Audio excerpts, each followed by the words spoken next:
नमो अरिहन्ताणं नमो सिद्धाणं नमो आयिरीराणं नमो वज्रायाणं नमो लोहे सौगसागुणम्।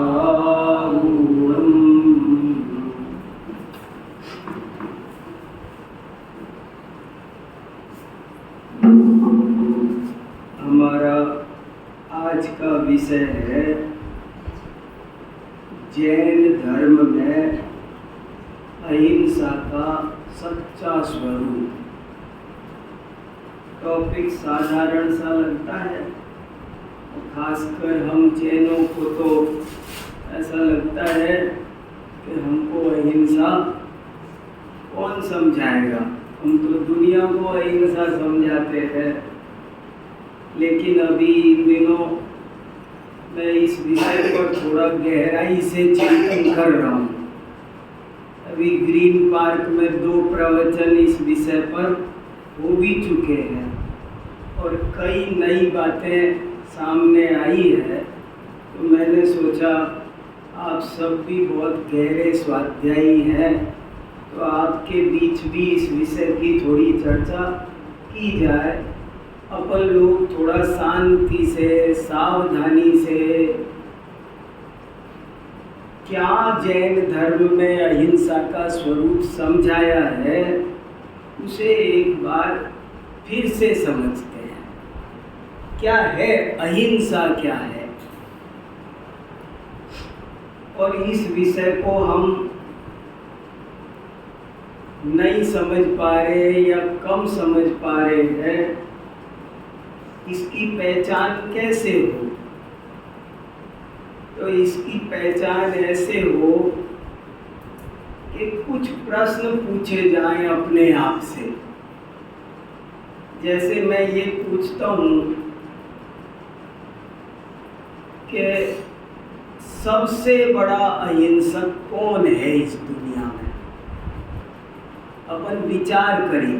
अपन अहिंसा को जानते हैं ना, अपन बचपन से अहिंसा परमो धर्म है, हमारे सब मंदिरों पर लिखा हुआ है।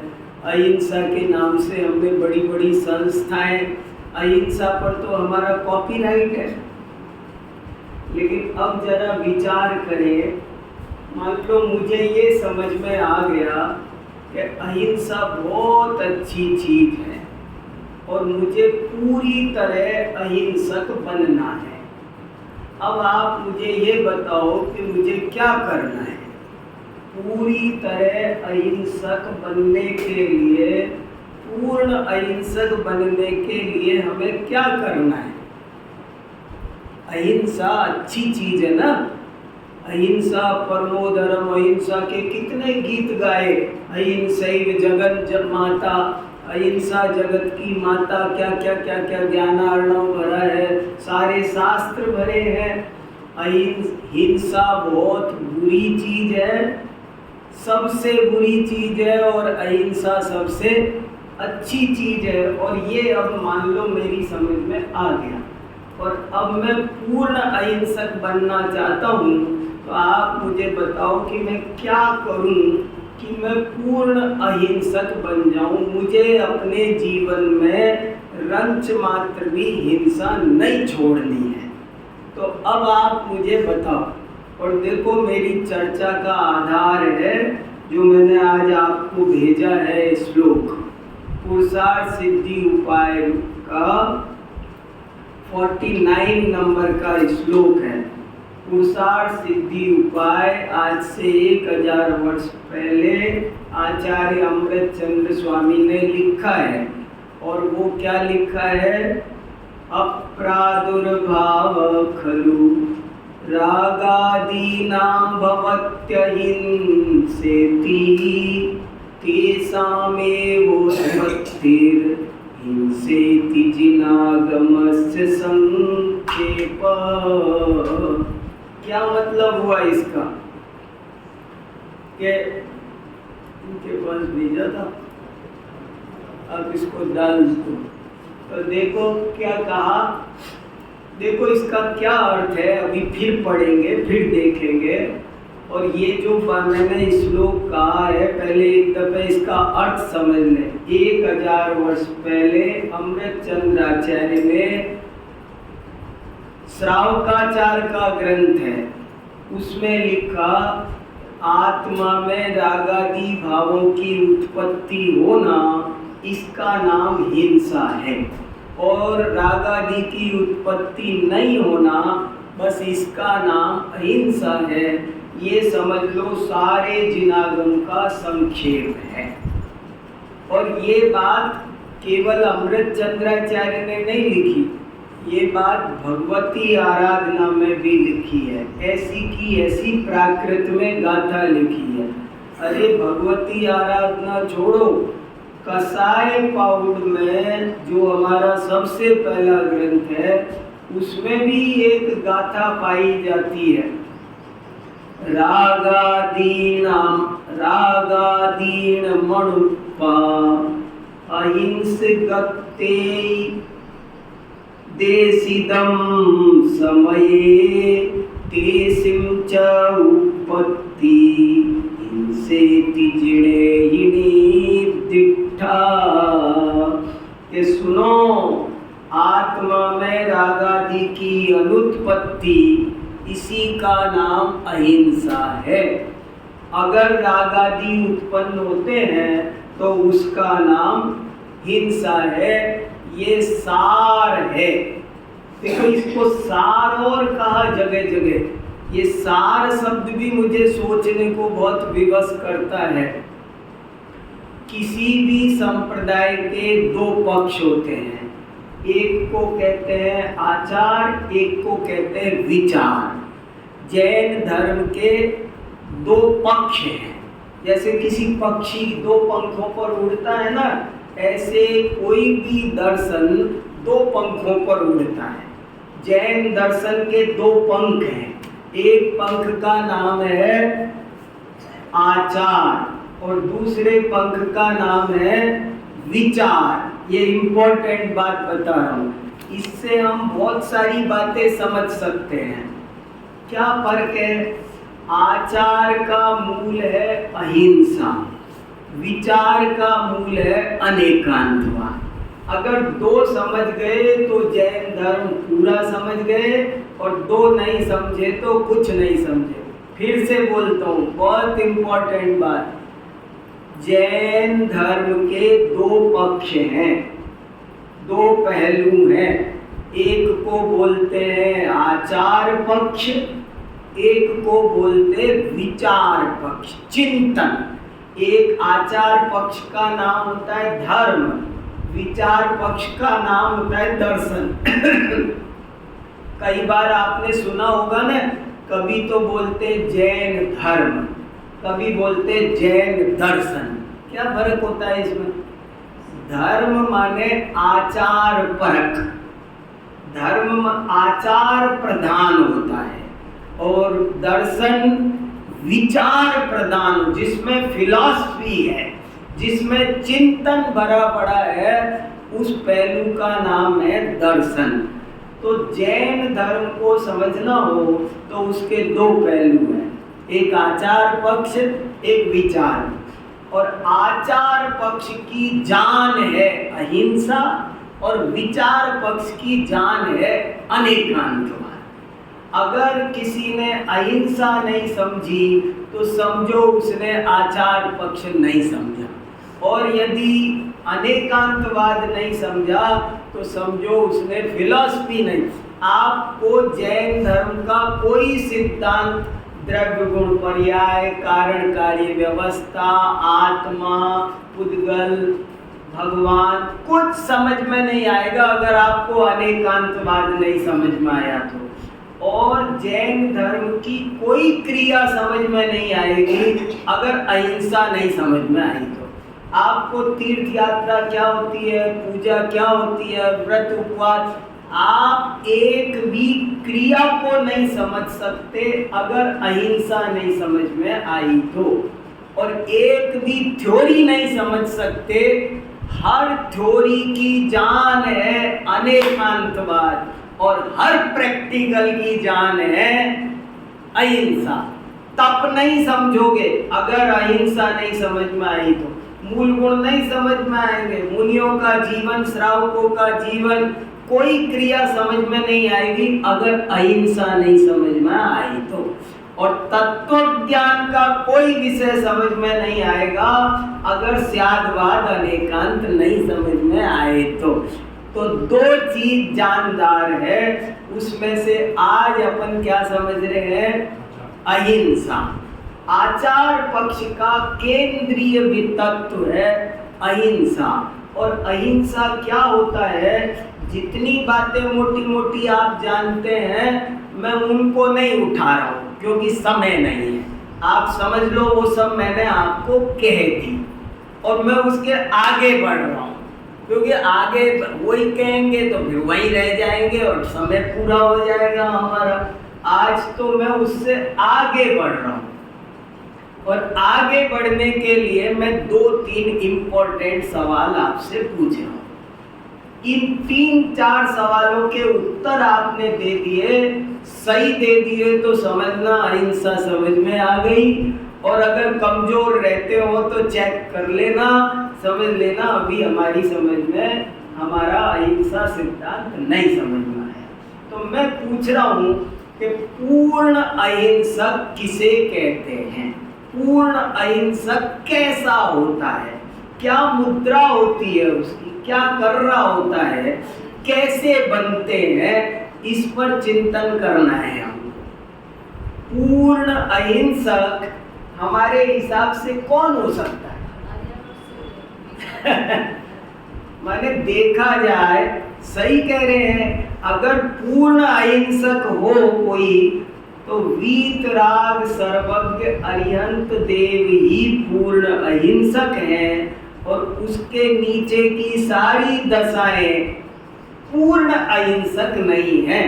उनमें किंचित हिंसा जरूर पाई जाती है। मुनिराजों के जीवन में भी, श्रावकों के जीवन में तो है ही, मुनिराजों के जीवन में भी, क्योंकि जैन आचार्यों ने जो अहिंसा की परिभाषा बताई है उसमें किसी जीव को मारना तो हिंसा है ही, वो तो निषिद्ध है ही, लेकिन संपूर्ण रागादि भाव निषिद्ध है। संपूर्ण रागादि निषिद्ध है। अगर कहीं भी कभी भी किसी भी रूप में, मैं एक लाइन और बार बार बोल रहा हूं कि हिंसा कोई भी करे, कभी भी करे, किसी भी लिए करे, वो हेय ही है, गलत ही है, अनुचित ही है। हिंसा कभी भी उचित नहीं हो सकती, चाहे कुछ भी हो। तो एक भी प्रश्न तो ये विचार करना है कि पूर्ण अहिंसक दशा कैसी होती है? पूर्ण अहिंसक दशा में क्या किया जाता है? क्या करना क्या है?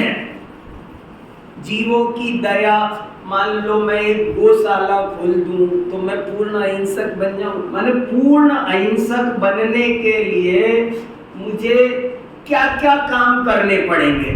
थोड़ी गौशालाएं खोल दूं, थोड़े पक्षियों का चिकित्सालय खोल दूं, छल ग्रहण मत करना, इन सब के उपदेश देंगे तब वो अलग बात चलेगी। अभी अहिंसा का टॉपिक चल रहा है। एक बात और सुनो, 2 टॉपिक न्यारे न्यारे हैं, मिलाओ नहीं।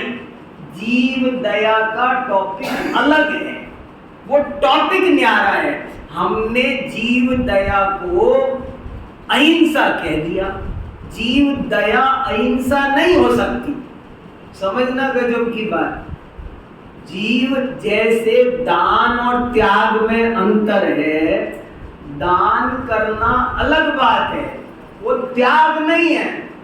दान से बहुत ऊपर की सीढ़ी का नाम त्याग है। ऐसे ही जीव दया बहुत अच्छी चीज है, एक वर्कशॉप करो, कार्यक्रम करो, सब कुछ करो, वो एक न्यारी बात है। लेकिन जीव दया टॉपिक न्यारा है भाई साहब, अहिंसा टॉपिक न्यारा है। अहिंसा शब्द नेगेटिव है और उसमें कुछ किया नहीं जाता है, कुछ नहीं करने का नाम अहिंसा है। समझना जरा बात को, सोचना, और आपको कहीं भी कोई कमी लगे तो बताना मुझे, अभी अंत में चर्चा करेंगे। आप सोचना कि मैं जो कह रहा हूँ उसमें कुछ जोड़ना, घटाना, कुछ करेक्शन करना हो तो बोलना जरूर कि क्या अहिंसा शब्द निगेटिव है। अहिंसा का मतलब है हिंसा नहीं करना, और फिर आप ले आते हो कुछ करना, गाय को रोटी डालना। गाय को रोटी डालना ये कुछ करना है। अहिंसा तो नहीं करने रूप का नाम है, हिंसा नहीं करने का नाम अहिंसा है। तो अहिंसा पालने के लिए तो कुछ नहीं करना है। हाँ, अहिंसा की दशा तो अलग है। अहिंसा का रूप कैसा है? तो पूर्ण अहिंसक तो वो जो भगवान बैठे हैं ना ऊपर, वो है अहिंसक, पूर्ण अहिंसक। अब कोई यहाँ कहे कि साहब आप कैसी बात कर रहे हो, ये तो बहुत ऊंची बातें हैं, आप कुछ हमारे काम की बातें, ये क्या आप तो इम्पॉसिबल बातें समझा रहे हो जिनका कोई मतलब नहीं, तुक नहीं। ये भला इनको सुन के क्या करे? ये बातें सुनने लायक है कोई? तो मैं अब आपसे दूसरा प्रश्न पूछ लेता हूँ, 1 मिनट को। आप ये बताओ पहली क्लास का अहिंसक कौन है? चलो वो तो MA PhD, वो तो पूर्ण अहिंसक है। अब ये बताओ पहली क्लास का अहिंसक LKG UKG का, वो कैसा होता है? उसकी परिभाषा बताओ। वो लास्ट क्लास का था जो ऊपर विराजमान है। अब फर्स्ट क्लास का अहिंसक कैसा होता है वो बताओ। हाँ, छोड़ सकल वो तो पूर्ण अहिंसक हो गया। पूरी तरह सब छोड़ करके, जो अनंत काल के लिए रागादि को छोड़ करके अपनी आत्मा में लीन हो गए, वे तो पूर्ण अहिंसक हो गए। अब तो मैं ये पूछ रहा हूँ कि हम पहली क्लास के अहिंसक भी हैं कि नहीं? मैं तो ये पूछ रहा हूँ। अपन पूर्ण अहिंसक नहीं है, लेकिन अब ये बताओ प्रथम अहिंसक हैं कि नहीं? पहली क्लास वाले हैं कि नहीं? पहली क्लास वाला किसे कहते हैं? देखो सुनो, मैं बताता हूँ परिभाषा बना के देता हूँ शास्त्र में से। पहली क्लास का अहिंसक वो है जिसका मैं अभी थोड़ी देर पहले संकेत किया, जिसकी अहिंसा में पूरी श्रद्धा है, जो ये कहता है, फिर सुनो, जो ये मानता है, जिसे सुमेरु पर्वत जैसा ये अटल श्रद्धान है कि हिंसा गलत थी, गलत है, गलत रहेगी। हिंसा को जो कभी स्वप्न में भी जस्टिफाई नहीं करता है, वो पहली क्लास का अहिंसक है। समझना, पहली क्लास का अहिंसक कौन? जो श्रद्धा रख, कीजे शक्ति प्रमाण, यही लिखा ना सब जगह। पहली क्लास वाला धर्मात्मा कौन बताया कि जम सक्कदितम की जदि जम चण सक्कदित एव सद्धेणम सद्धमाणो जीवो पावदी अजरामरम ठाणम। पहली क्लास का अहिंसक वो जो कभी भी हिंसा को, ये तो चल सकती है, जिसने चल सकती है कहा, वो पहली क्लास का भी अहिंसक नहीं है। अब मैं आपसे और एक दो प्रश्न पूछता हूँ। आप ऐसा समझो कि एक आदमी एक ट्रेन पर 1000 सवारी ट्रेन में बैठी थी और एक आदमी उस पर बॉम्ब डालने वाला था। मुझे पता चल गया कि ये आदमी बॉम्ब डालने जा रहा है और मैंने उसको रोका और मार डाला।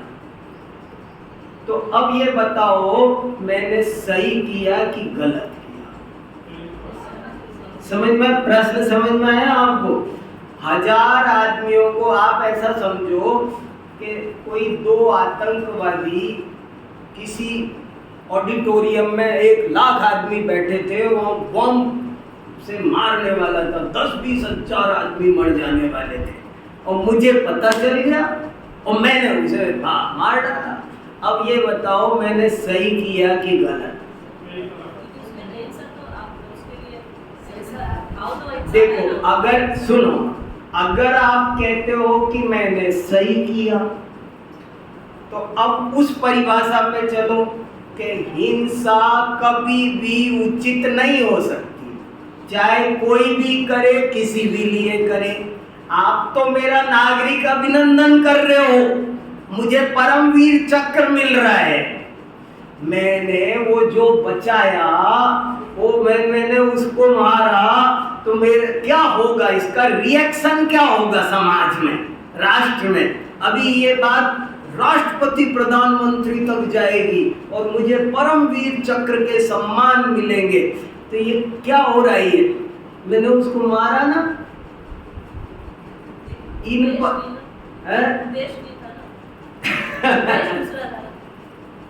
पहले तो ये सोचना है कि हिंसा क्या कभी किसी वजह से उचित हो सकती है? एक तो ये चिंतन करना है, और यदि हम उसको उचित सिद्ध कर सकते हैं किसी भी रूप में, तो समझो हम पहली कक्षा के अहिंसक नहीं हुए। पहली कक्षा का अहिंसक होने के लिए ये श्रद्धा सुमेरु पर्वत जैसी होनी चाहिए कि हिंसा तो गलत है, पाप है, पाप ही रहेगा, चाहे मैं करूं चाहे अमरीश जी करे। ऐसे नहीं होना चाहिए, अमरीश जी करे तो सही, आदिनाथ भगवान का बेटा करे तो भी, अरे खुद आदिनाथ भगवान करे तो भी गलत। तो हिंसा है, मंदिर के लिए करे, उनमें दूसरों में हम में क्या फर्क रहा?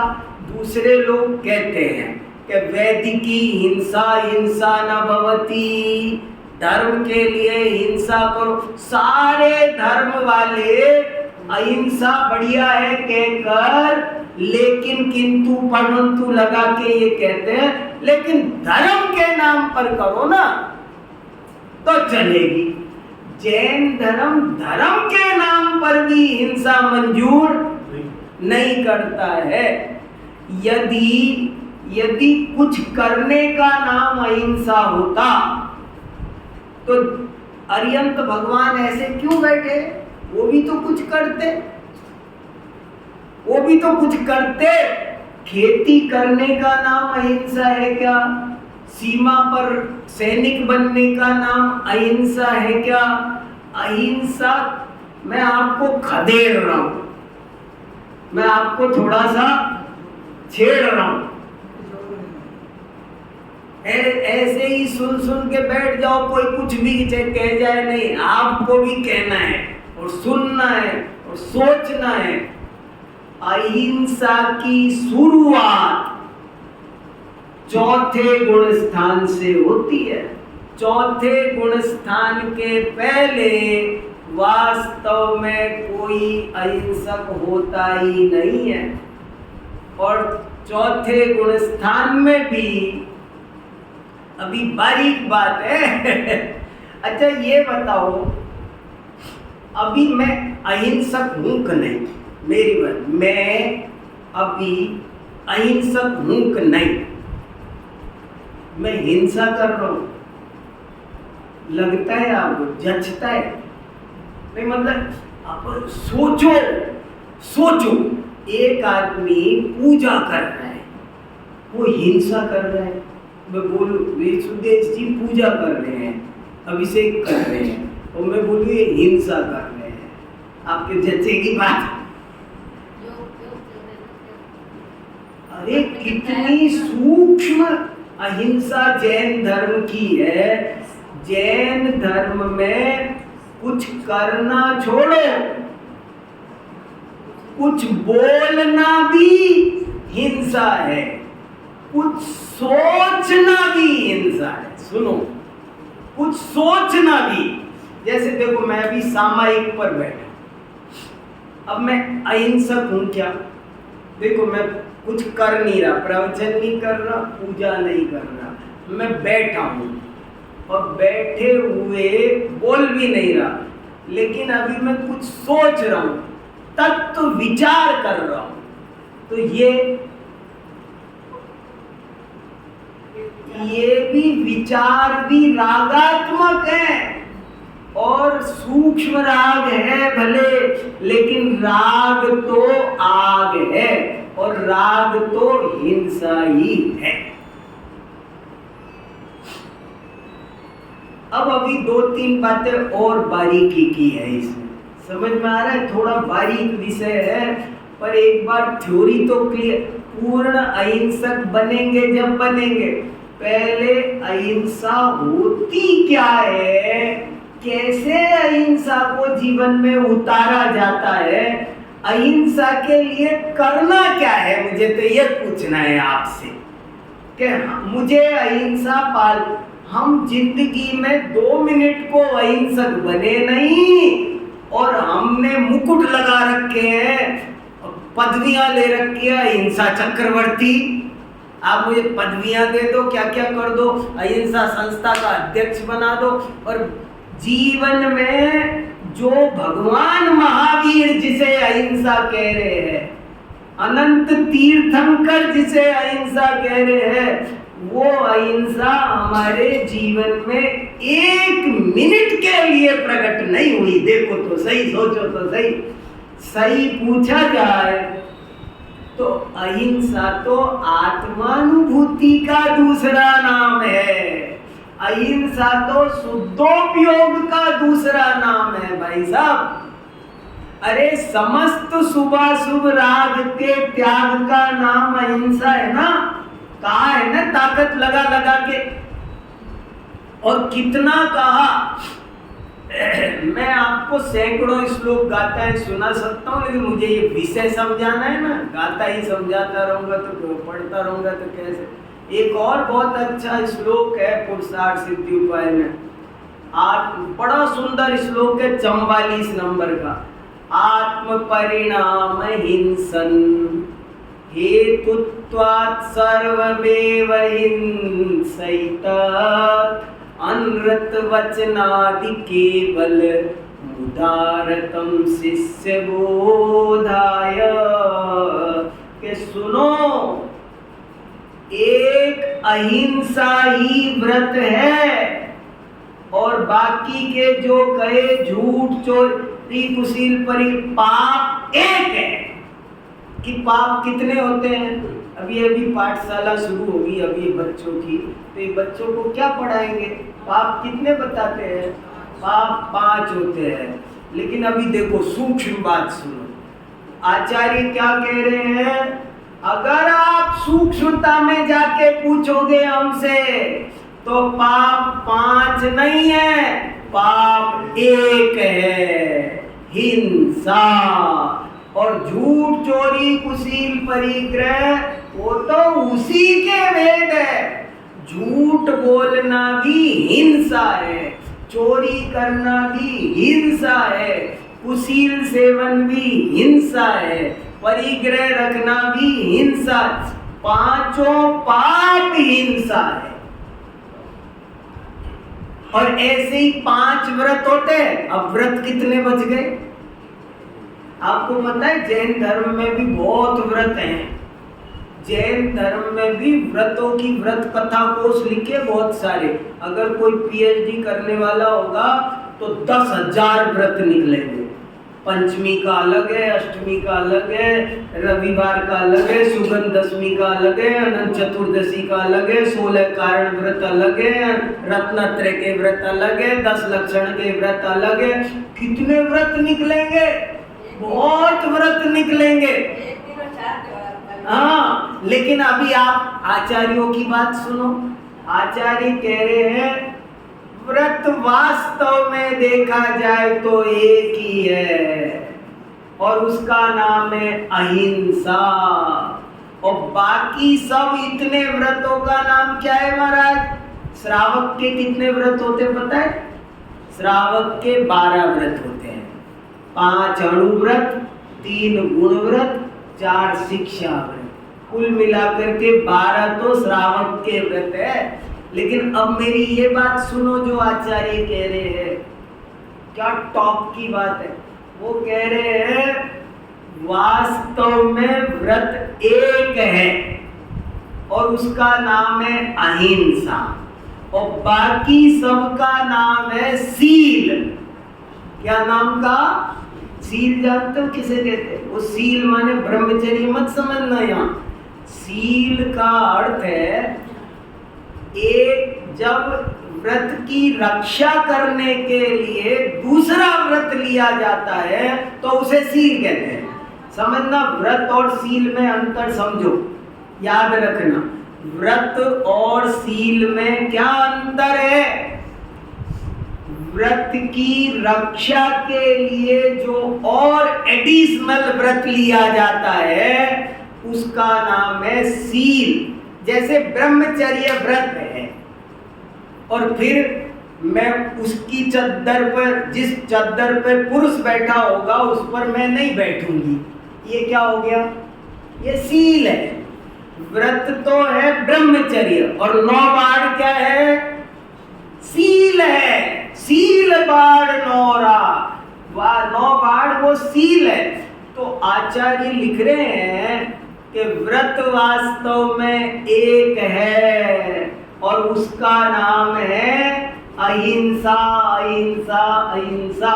और बाकी झूठ, चोरी, कुशील, परिग्रह, दिग्व्रत, देशव्रत, अनर्थ दंड व्रत, अतिथि समविभाग, रात्रि भोजन, ये क्या है? ये बोले ये सब सील है।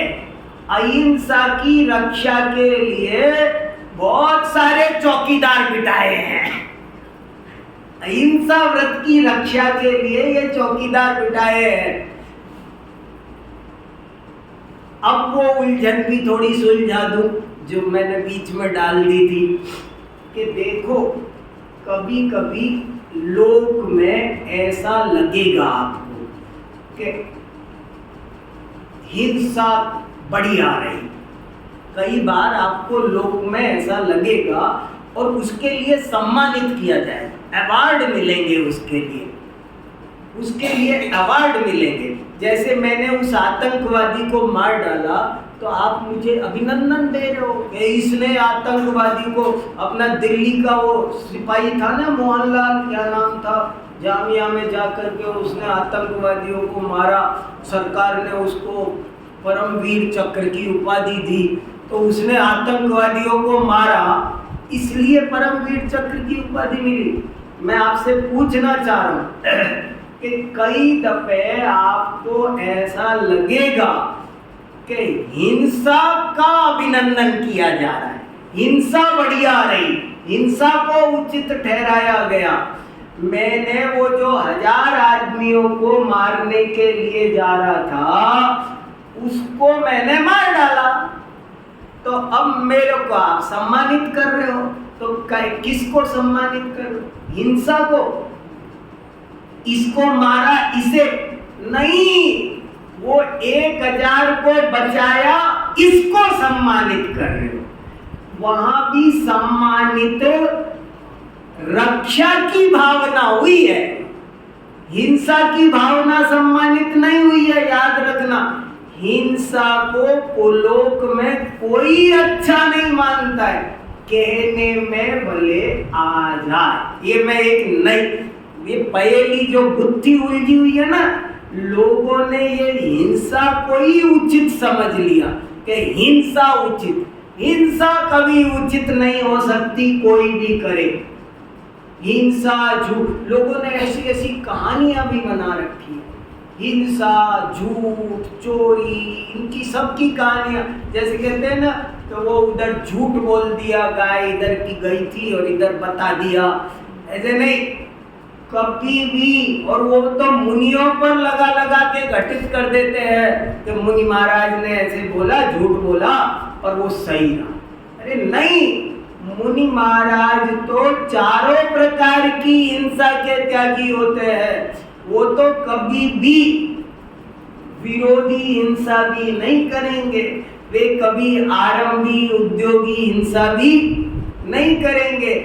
तो कई बार ऐसा लगेगा, आपको कहने में आ जाएगा, लेकिन हिंसा कभी भी उचित नहीं होगी, ये समझ लेना कैसे भी। जैसे कि कांतमाल नदी का जो प्रसंग चल रहा है, हाँ, उसमें लोग ये मान रहे हैं कि अपराधी को पकड़ो और उनको हिंसा ये जो भाव स्थापित कर रहे हैं, ये भी गलत इसमें आएगा। अरे जो अभी अपन हिंसा पढ़ रहे हो तो बहुत सूक्ष्म है। वो जो मैं तो आपसे देखो, मेरी एक प्रतिज्ञा है और मैं यही जाप करता हूँ, ध्यान करता हूँ, चिंतन करता हूँ, और मेरी एक ही अभिलाषा रहती है कि मैं बहुत ईमानदारी से जैन दर्शन को पढ़ूं और पढ़ा। मेरा किसी पक्ष से, किसी संस्था से कोई लेना देना नहीं है। मैं, आप ये समझ लेना, मैं यहाँ आपको जो सुनाने आया हूँ ना, कोई न मैं कोई स्पेशल महाराज का हूँ, न कोई स्पेशल संस्था हूँ, मैं किसी पंथ मंथ का नहीं हूँ। मैं अब मुझे भी, मैं बहुत ईमानदारी से और कि बिना किसी राग द्वेष के, जैसा जिनवाणी में अनंत तीर्थंकरों ने जो कहना चाहा है, मैं आपको वो बता रहा हूँ। अच्छा, अभी एक और बात बता दो आप, किसी चींटी को मारना वो तो हिंसा है। अब बचाना, एक चींटी पानी में डूब रही थी और मैंने उसे हाथ डाल के बचा लिया, तो ये भगवान महावीर के अनुसार, जिनवाणी के अनुसार, इन परिभाषाओं के अनुसार अहिंसा है क्या? मुझे आपसे पूछना है। अगर हम सब स्वाध्यायी हैं, जिनवाणी पढ़े हैं, तो अब ये बहुत यक्ष प्रश्न है आपके सामने। ये है जटिल प्रश्न, यक्ष प्रश्न है। मार, अभी तो मैंने वो बुद्धि सुलझाई कि वो मारने वाला, वो तो मैंने आतंकवादी को मारा है, उसके लिए सम्मानित नहीं कर रहे आप। मैंने 1000 आदमी की ट्रेन बचाई है, उसके लिए सम्मानित कर रहे हो। लेकिन अभी मुझे ये पूछना है, बचाना ही अहिंसा है क्या? वो जो मैंने चींटी को बचाया, वो बचाना जैन धर्म जैसी है। जैन धर्म जो अहिंसा का खाका खींच रहा है, उस खाके में ये फिट हो जाएगा क्या? ये बिल्ली भाग रही थी चूहे की तरफ और मैंने उसे बचा लिया, तो अब मैंने अहिंसा पाली कि नहीं पाली, मुझे ये बता दो आप। मुझे आपसे ये पूछना है। एक बिल्ली कबूतर को पकड़ने दौड़ रही थी, एक बिल्ली चूहे को पकड़ने दौड़ रही थी, और एक शेर हिरण को पकड़ने दौड़ रहा था और मैंने उसे बचाया। तो मैं, महावीर भगवान के अनुसार मुझे अहिंसा का सर्टिफिकेट मिलेगा? मैं अहिंसक का, मुझे उपाधि मिलेगी कि ये अहिंसक है? महावीर भगवान कह देंगे मुझे कि तुम अहिंसक हो? यदि इसका नाम अहिंसा होता तो वे मुनिराज जो जंगल में आत्म ध्यान में लीन हैं, वो ये काम करते, फिर वो भी करते। वे क्यों हाथ पे हाथ धर के बैठ गए? चलो, कितने चूहे पकड़ रही है बिल्लियां, बचाओ। आप तो अनंत शक्तिशाली हो, अनंत वीर्य के धनी, आप अहिंसक हो तो ये धंधा करो फिर। तो वो नहीं, आप देखो, आप किसी को बचाने की कोशिश कर रहे हो, ये भी हिंसा है। आप कौन होते हो बचाने वाले? आपने वस्तु के स्वरूप में दखल दिया, आपने उसे स्वीकार नहीं किया। जगत में सब जीव अपने सिस्टम के तहत मरते हैं, जीते हैं, जन्मना, मरना, सुख दुख पाना, ये वस्तु का स्वरूप है और आप उसमें डिस्टरबेंस कर रहे हो। सोचना, ये जो बचाना है ना, ये आयु कर्म क्या करेगा? आप बचा सकते हो, बचा के रख सकते हो, तो मारे बचा सकते हो, यही एक प्रकार का क्या समय साल की गाथाएं भरी पड़ी है। मैं किसी को मार सकता हूँ, मैं बचा सकता हूँ, ये मिथ्यात्व है। आपने वस्तु स्वरूप के परिणमन को स्वीकार नहीं किया। आप शांति से स्वीकार कर नहीं सकते हो, आप चुपचाप नहीं रह सकते हो, आपको डिस्टरबेंस करना है। आप प्रकृति में वस्तु के स्वरूप में छेड़खानी कर रहे हो। सतकान प्रभो सम्मान किया। कोई आदमी, बड़े महाराज जी थे ना, कोई आदमी कुंद कुंद भारती आए और एक फूल तोड़ लेना, तो गार्ड से कहते थे कि इसे अब दोबारा नहीं आने देना। तुम कोई, अरे यहाँ से यहाँ ये गमला यहाँ रख दो, यहाँ आप क्यों हो? क्या कोई जीव बचाया जा सकता है? ये बताओ मुझे। उसकी आयु 6 हो गई हो तो ये बहन जी बचा सकती हैं? मुझे ये तो वो चींटी अगर उसकी आयु 6 हो गई होती तो मैं बचा लेता, बताओ ना, अगर मैं बचा लेता। किसी की आयु बची हो तो क्या कोई मार सकता है? और कोई किसी की आयु 6 हो गई हो तो कोई बचा सकता है? जब आप ये मान रहे, ये नहीं मान रहे, इसका मतलब आपको ये बात मंजूर, आपको ये थ्योरी मंजूर नहीं है, इसका मतलब फिर कहाँ अहिंसक हुए हम? तो अहिंसक की मैं जो ये चिंतन कर रहा हूँ, अहिंसा, फिर सुनो, अब आपकी सुनना है मुझे। अहिंसा एक नेगेटिव शब्द है और इसमें कुछ किया नहीं जाता है, सब करना बंद किया जाता है और जगत को जियो और जीने दो। जीने दो माने वो जो हो रहा है वो होने दो, उसे आप शांति से स्वीकार करो, उसमें बाधा मत डालो, डिस्टरबेंस मत करो, आप ज्ञाता दृष्टा रहो। ये जैन धर्म की अहिंसा मेरे समझ में आ रही है। हमें हमारी भूमिका अनुसार जीव दया के परिणाम, वो न्यारा टॉपिक है, एक दिन मुझसे जीव दया पे आप अलग सुन लेना, लेकिन अभी मिक्स करके इसके बल को मैं कमजोर नहीं करना चाह रहा। अब बोलो सुमन जी भाई साहब। कहाँ होगा बताओ ना, आप बताओ क्या दोष आएगा? आप स्वरूप समझो। और लोग ये जो कह देते हैं पूर्ण अहिंसक नहीं, पूर्ण छोड़ो, हम तो पहली क्लास के भी सिद्ध नहीं। देखो, धर्म ध्यान चौथे गुण स्थान के पहले होता नहीं है, तो चौथे गुण स्थान के पहले जो कुछ हो रहा है वो तो नाटक है, तो बाल तप है, बाल संयम है, बाल व्रत है, तो हमारे कहाँ अहिंसा?